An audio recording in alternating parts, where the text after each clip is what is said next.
Okay, today I'm going to tell you a personal story of when I was a much younger man. There was a stage in my life where I was at a real crossroads. I didn't know what to do next. I was happy with how I was developing in terms of my education and intelligence and morality, but hadn't really achieved any kind of professional success, and I wasn't where I wanted to be with regards to my romantic life and dating either. So I did what most Australians do, and I went on a road trip. I packed a swag and I went visiting all these little beach towns, chatting to people and just trying to expose myself to nature and new perspectives. I'd been out on my adventure for about a week and I wanted to do some snorkeling. So I took my mask and I went to the beach and I struck up a conversation with a couple of girls there who were sunbaking.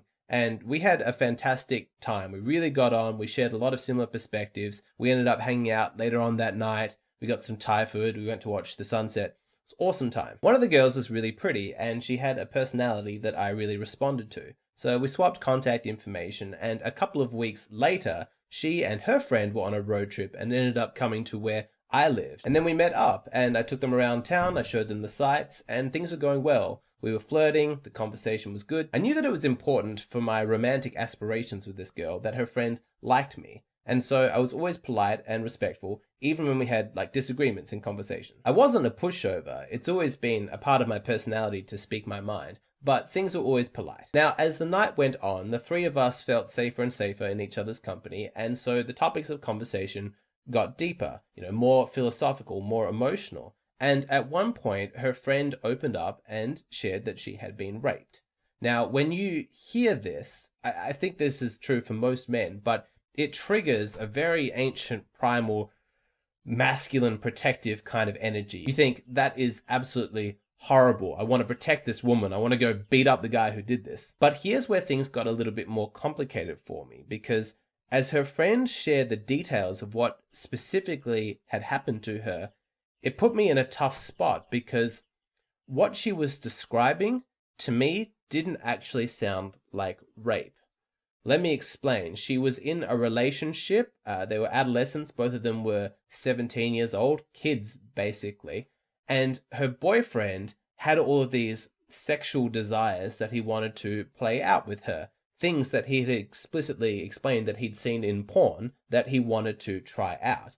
Now, she didn't want to do these things, and she said that she felt pressured to do them.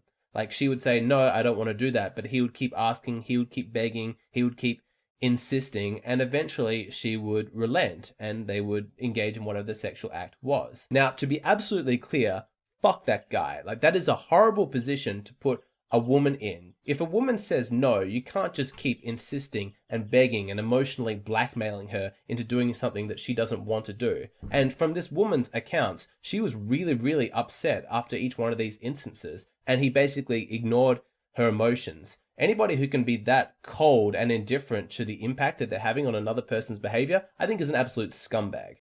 But it's not rape. This was years ago now, so I don't remember exactly what my personal definition of the word rape was, but even in my mind now, I think that it has to constitute some kind of exertion of force, like the other person can't consent. In this situation, she had given her consent, it's just that the circumstances around it were extraordinarily manipulative and abusive. But I became really uncomfortable because here was this conversation where the word rape was just being used again and again and again. And I'm thinking, this is horrible, but this isn't rape. And I kept looking over at the girl that I was interested in to see if I could get some clue as to what she was thinking. I was, trying to track her facial expressions. What does she think about this? Am I crazy here, or are we on the same page that this word is too strong to being used to describe what happened? At that time, I didn't know that girl well enough to be able to really tell what she was thinking. And so, unsure of what to do next, I took a moment to just consult with my conscience. All right, this is a tough situation, lots of moving parts, lots of conflicting motivations here. What is the best way for me to proceed? So internally in my mind, I've got this dialogue going, and there's part of me saying, rape is really, really serious. If any guy was ever to rape my future daughter, watch out. But because rape is so serious, are we not in danger of trivializing that act if we just call everything rape? And so there's part of my personality that has this strong urge to speak out about this, to talk about the fact that we can't just throw that word around too casually, because I don't want to live in a world where terrible boyfriends are now rapists. However, there's this other really strong part of me that's looking at this girl who is showing tremendous courage in sharing this, in processing the shame, and talking about what happened to her, and thinking, while she's going through that emotional journey, is this really the appropriate time to make a point about the dangers of dilution of speech and of definitions of the words that we use? Like, isn't her emotional journey more important than having an argument about semantics? In the face of the vulnerability that I am seeing in front of me as this woman recounts this awful experience with her ex-boyfriend, is it not trivial to make this point? I will also admit that I was consciously aware that having that discussion could potentially be quite tense and ruin the atmosphere, which was not going to be good for my plans to, keep romantic interest alive with this girl. So you're probably asking, what did I do? How did this situation resolve itself? Well, first, let me ask you, what would you do in that situation? Would you make the point about the integrity of words and have that discussion? Or would you stay silent and give this girl the emotional space that she needs to be able to process what happened to her? Ultimately, I didn't say anything.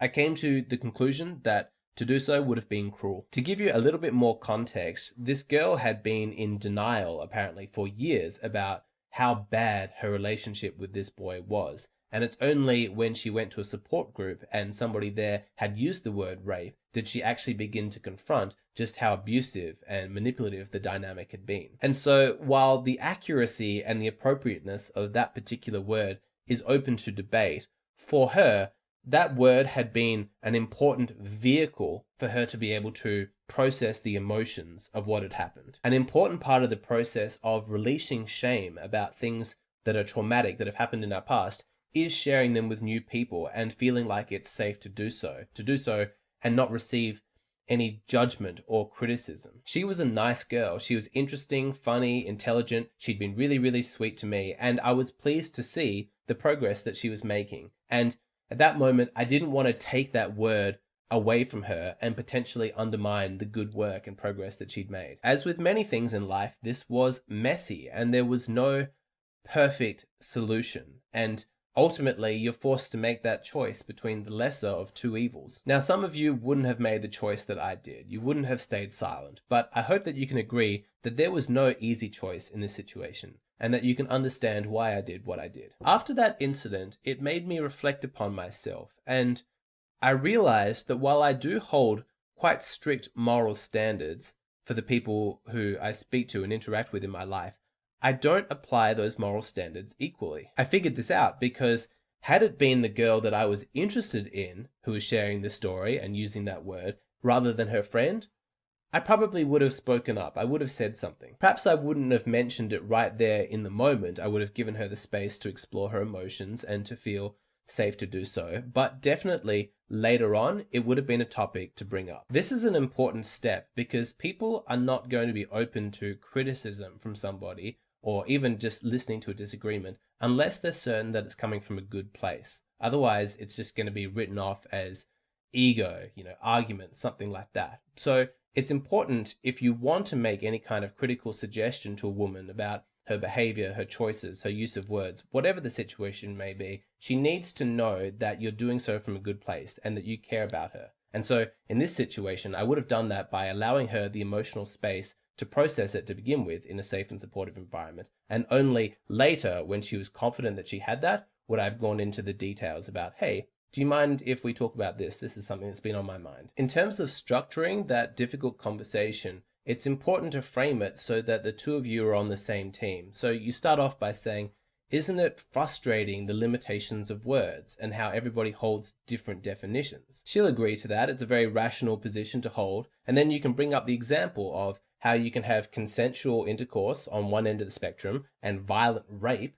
on the other end, and that there are a million variations that exist in between, yet we don't have words that specifically cover all of those different circumstances. Truth be told, I think it's a big red flag for somebody to throw that word around too casually. If every awkward or uncomfortable or slightly gray area sexual experience is automatically going to be termed rape, What's to say that if you have a breakup with this girl, she's not going to go around calling you a rapist? That is serious stuff. That could completely ruin your reputation. And so do not ignore these things. When you spot something like this, like a red flag, you have to tuck it away in the back of your mind. Maybe it's not appropriate to talk about it right then and there, but at some point, if you're going to progress further with this girl, you need to do a thorough exploration to find out what she truly believes. Was she just using the word casually? Like, is this something she's open to changing about her vocabulary? And so you just go gently, step by step, and you're getting closer and closer to mutual understanding.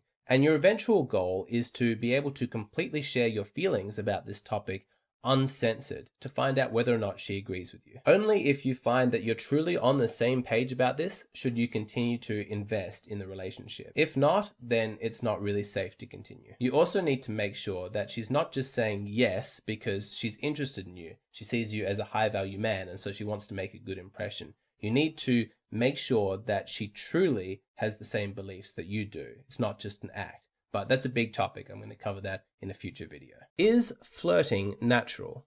And if it is, does that mean it's okay for your girlfriend to do it with other men?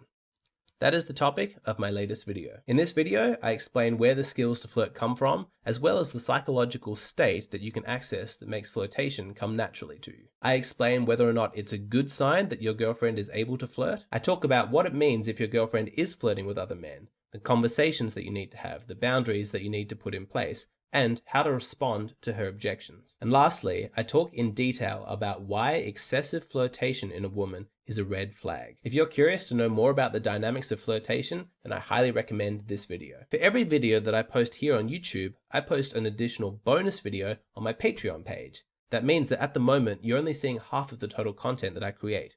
If you'd like access to the other half, then please just go and sign up at my Patreon. It's just a $5 a month subscription, and you get instant access to a whole bunch of exclusive content. It's a fantastic way to support the channel, and I would love to see you over there.